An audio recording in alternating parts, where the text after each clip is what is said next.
যা হয়ে গেছে, এই সময়টাকে আমরা আর ফেরত আনতে পারবো না। কিন্তু আমাদের সামনের দিনগুলো যেন ভালো হয়, তার জন্য আমরা বামপন্থীরা কতগুলো কাজ আমরা এই বাংলায় করতে চাই। আজ থেকে কয়েক মাস পরে বিধানসভার ভোট হবে। দেখুন, এই মুহূর্তে আমাদের রাজ্যে আমাদের কোনো এমএলএ নেই, আমাদের জেতা কোনো লোকসভায় আসন নেই রাজ্য থেকে।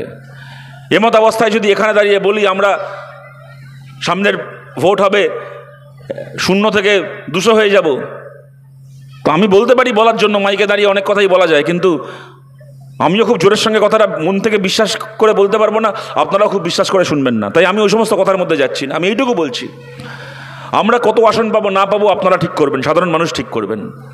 আপনারা যা সিদ্ধান্ত নেবেন সেই সিদ্ধান্ত মাথায় নিয়ে আমরা আগামী দিনে কাজ করব। পরের 5 বছর আমরা সেই দায়িত্ব পালন করব। যদি আপনারা ঠিক করেছেন আমাদের 10 জন বিধানসভায় যাবে, তো আমাদের 10 জন গিয়ে এই কথাগুলো বলবে। যদি আপনারা ঠিক করেছেন আমাদের 25 জন যাবে, তো 25 জন বিধানসভায় গিয়ে কথা বলবে। যদি আপনারা ঠিক করেছেন যে আমরা 150-এর ওপর আসন পেয়ে সরকার তৈরি করব, তাহলে আমাদের সরকার এই নীতিগুলোকে লাগু করার চেষ্টা করবে। আমরা প্রথম যে কাজ করতে চাই পশ্চিমবাংলায়, আজকে দেখবেন আমাদের দেশে, আমাদের রাজ্যে পার্মানেন্ট চাকরি বলে কোনো চাকরি নেই। চাকরি মানেই কন্ট্রাকচুয়াল।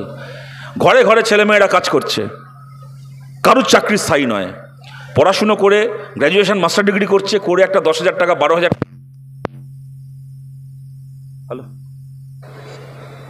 হ্যালো ঘরে ঘরে কাজ করছে, ছেলেমেয়েরা পড়াশুনো করে কাজ করছে, 10,000 টাকা 12,000 টাকা 13,000 টাকার চাকরি। তাও আজকে কাজ আছে তো কালকে নেই, যখন তখন কাজ থেকে ছাঁটাই, কোনো ছুটি ছাটার ব্যাপার নেই, কোনো শনি রোববার নেই, কোনো উৎসবের ছুটি নেই। শরীর খারাপ হলে 2 দিন বাড়িতে থাকার উপায় নেই, কাজ চলে যাবে। আমরা বলছি আমাদের দেশে সুপ্রিম কোর্ট 2016 সালে রায় দিয়েছিল সম কাজে সমবেতনের রায়। যে সরকারগুলো কি কেন্দ্রে কি রাজ্যে সংখ্যার জোরে এরা নোট বাতিল করেছে, সংখ্যার জোরে এরা সিএ এনআরসি করেছে, সংখ্যার জোরে এখন এরা এসআইআর করছে, আমাদের রাজ্যের সরকার সংখ্যার জোরে একটার পর একটা কাজ করে গেছে। চাইলে মোদীর সরকার কি আমাদের রাজ্যে মমতার সরকার সংখ্যা দিয়ে সুপ্রিম কোর্টের এই রায়কে বলবৎ করতে পারত, কিন্তু এরা কেউ করলো না। আমরা বলছি আমাদের বামপন্থীদের প্রথম লক্ষ্য, যদি আমরা বিধানসভায় পৌঁছই, আমাদের রাজ্যে সম কাজে সম বেতনের আইনকে পাশ করানো। যারা যারা আমাদের কথা শুনছেন, এখানে থেকে বা দূর থেকে যারা আমাদের কথা শুনছেন, আমাদের যে ভাই বোনেরা এখন কাজ করে বাড়ি ফিরছেন বা এখনও কাজ থেকে বাড়ি ফিরতে পারেননি, বাড়ি ফিরতে এখনও অনেক রাত হবে, আপনাদের সবাইকে বলছি আপনাদের এই অস্থায়ী কাজকে স্থায়ী করতে চাই, পার্মানেন্ট করতে চাই আমরা বামপন্থীরা। 6 মাস থেকে 1 বছরের মধ্যে প্রত্যেকজন কন্ট্রাকচুয়াল কর্মচারীর কাজকে স্থায়ী করার আইন আনা হবে আমাদের রাজ্যের বিধানসভায়, কি সরকারি কি বেসরকারি ক্ষেত্রে।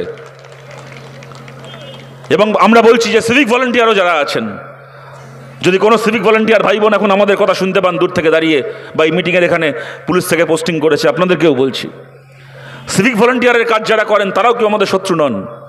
তারা সাধারণ পরিবারের সাধারণ ছেলে মেয়ে। আজকে 6 মাস থেকে 1 বছরের মধ্যে যেখানে কাজ স্থায়ী হয়ে যাবার কথা ছিল, আজকে এই ছেলে মেয়েগুলো আজকে 12-13 বছর হয়ে গেল রাস্তায় দাঁড়িয়ে আছে, তাদের কাজ স্থায়ী নয়। আমরা বলছি এই সিভিক ভলেন্টিয়ারের চাকরিকেও স্থায়ী সরকারি চাকরির মর্যাদা দিতে চাই আমরা, সেই আইন আমরা পশ্চিমবাংলায় আনতে চাই। সিভিক ভলেন্টিয়াররা রাতারাতি পুলিশ হয়ে যাবেন না, কিন্তু সিভিক ভলেন্টিয়ারের চাকরিটাও একটা সম্মানের সরকারি চাকরি হবে। আপনারও পেনশন হবে, প্রভিডেন্ট ফান্ড হবে, শরীর খারাপ হলে মেডিক্লেম হবে। আপনাকে ইচ্ছে করলো তো তৃণমূল কাজে রাখলো, ইচ্ছে করলো তো কাজ থেকে ছাঁটাই করে দিল। আপনি সিগনালে দাঁড়িয়ে লরি থেকে পয়সা তুলে জমা দিতে পারলেন তো আপনার কাজ থাকলো, আর জমা দিতে পারলেন না তো আপনার কাজ থাকলো না। এই অবস্থা আমরা বন্ধ করতে চাই, পরিবর্তন করতে চাই। সিভিক ভলেন্টিয়ারের কাজও যেন স্থায়ী কাজের সম্মান পায়, স্থায়ী সরকারি চাকরি হয়, সেই ব্যবস্থা আমরা করতে চাই। আমাদের 2 নম্বর কথা, পশ্চিমবাংলার প্রাইভেট স্কুল এবং প্রাইভেট হাসপাতালের খরচা আমরা নিয়ন্ত্রণ করার বিল আনতে চাই। এখন ইচ্ছে মতো ঘরে ঘরে ছেলেমেয়েরা, সরকারি স্কুলগুলোর এই অবস্থা, চুরি করে করে শেষ করে দিয়েছে সরকারি স্কুলগুলোকে। স্কুলে ক্লাস হয় না, শিক্ষক নেই, মিড ডে মিল উঠে গেছে। বাবা মায়েরা বাধ্য হচ্ছেন বাচ্চাগুলোকে প্রাইভেট স্কুলে পড়াতে, সেখানে মাইনের কোনো লাগাম নেই। শরীর খারাপ হলো সরকারি হাসপাতালে বেড না পেয়ে প্রাইভেট হাসপাতালে ভর্তি করবেন। 4 দিন 5 দিন 7 দিন যদি আইসিইউতে ভর্তি থাকতে হয়, সারা জীবনের সঞ্চয় হাসপাতালে জমা দিয়ে চলে আসতে হবে। আমরা বলছি প্রাইভেট স্কুল এবং প্রাইভেট হাসপাতালও যেন ইচ্ছে মতো টাকা নিতে না পারে, যেন খরচাকে নিয়ন্ত্রণ করা হয়, সেই আইন আমরা পশ্চিমবাংলায় চালু করতে চাই। এবং আমরা একমাত্র আমরা বামপন্থীরা আমরা পারবো এই আইন চালু করতে। আপনারা জানেন, কারণ এই যে প্রাইভেট মালিকরা রয়েছে, আমরা ওদের 2 পয়সার খাইও না, পড়িও না, তাই ওদেরকে আমরা 2 পয়সার পাত্তাও দিই না। একমাত্র আমরা পারি ওদের মুনাফায়, যাতে ওরা এরকমভাবে লাগাম ছাড়া মুনাফা করতে না পারে সেই আইন করার। তৃণমূল, বিজেপির মতো পার্টি যারা এই সমস্ত প্রাইভেট মালিকের কাছ থেকে হাত পেতে কোটি কোটি টাকা চাঁদা নিয়ে, ডোনেশন নিয়ে নিজের পার্টি এবং নিজের সংসার চালায়, তাদের পক্ষে সম্ভব না এই আইন করা। এই কাজ একমাত্র আমরা করতে পারি। এবং সরকারি স্কুলেও আপনাদের বলছি, শিক্ষক নিয়োগ, আমি এই নিয়ে বেশি কথা যাচ্ছি না, শামীমদা এসে গেছে, ও বলবে শিক্ষক নিয়োগ সংক্রান্ত ওরা মামলা লড়েছে, এই ব্যাপারে আমার থেকে ভালো বলতে পারবে। কিন্তু এইটুকু আমি আপনাদের খালি একটা কথা বলছি যে স্বচ্ছভাবে শিক্ষক নিয়োগ, টেট পরীক্ষার মাধ্যমে, এসএসসির মাধ্যমে প্রত্যেক বছর স্বচ্ছভাবে, কোনো রকম সুপারিশ ছাড়া, কোনো রকম টাকা পয়সার লেনদেন ছাড়া স্বচ্ছভাবে শিক্ষক নিয়োগ একমাত্র আমরা বামপন্থীরা করতে পারি। সেই ব্যবস্থা আমরা আবার চালু করতে চাই। এবং খালি সেই নয়, এর আগে ৭৭-এর আগে জ্যোতি বসু, প্রমোদ দাশগুপ্তরা বলেছিলেন ক্ষমতায় আসলে আমরা আমাদের রাজ্যে 8 ক্লাস পর্যন্ত, পশ্চিমবাংলায় ক্লাস 8 পর্যন্ত শিক্ষাকে আমরা অবৈতনিক করব, বিনা পয়সায় করব। বাংলার মানুষ আমাদেরকে দায়িত্বে এনেছিলেন। তারপরে কি করলেন জ্যোতিবাবুরা? ভোটের আগে বলেছিলেন ক্লাস 8 অবধি, 8 ক্লাস পর্যন্ত শিক্ষাকে বিনা পয়সায় করব। জিতে এসে প্রথমে 8 ক্লাস, 1 বছরের মধ্যে ক্লাস 10, 10 ক্লাস অবধি, মাধ্যমিক অবধি, তার 2 বছরের মধ্যে 12 ক্লাস পর্যন্ত, ক্লাস 12 পর্যন্ত বাংলায় শিক্ষা অবৈতনিক হয়, বিনা পয়সায় হয়। আজকের তারিখে আমরা দাঁড়িয়ে বলছি, এর আগে বামফ্রন্ট সরকার 12 ক্লাস পর্যন্ত শিক্ষাকে অবৈতনিক করে দিয়ে গেছিল।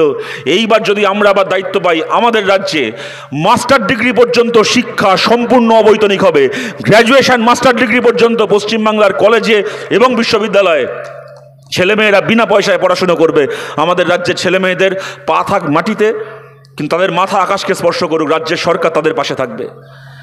এরকম লোকসভার আগে আমরা বলেছিলাম মহিলাদের জন্য একটা কাজ আমরা লক্ষ্য স্থির করেছিলাম যে আমরা করব, আমরা সে কাজ করতে পারিনি, আমরা কোনো আসন জিতিনি। আজকে আমরা বলছি বিধানসভায় যে আসনে আমাদের এমএলএরা জিতবেন, যদি 5 জায়গায় যেতে, যদি 50 জায়গায় যেতে, তা আপনারা ঠিক করবেন। কিন্তু যে বিধানসভা কেন্দ্রে আমাদের এমএলএরা জিতবেন, আমাদের প্রত্যেকজন এমএলএ 5 বছরের যে এমএলএ তহবিল, বিধায়ক তহবিলের টাকা, এই 5 বছরের বিধায়ক তহবিলের যে মোট টাকা, তার 3 ভাগের 1 ভাগ টাকা খরচা করা হবে, বরাদ্দ করা হবে শুধুমাত্র মহিলাদের উন্নয়নের জন্য বিভিন্ন প্রকল্পে।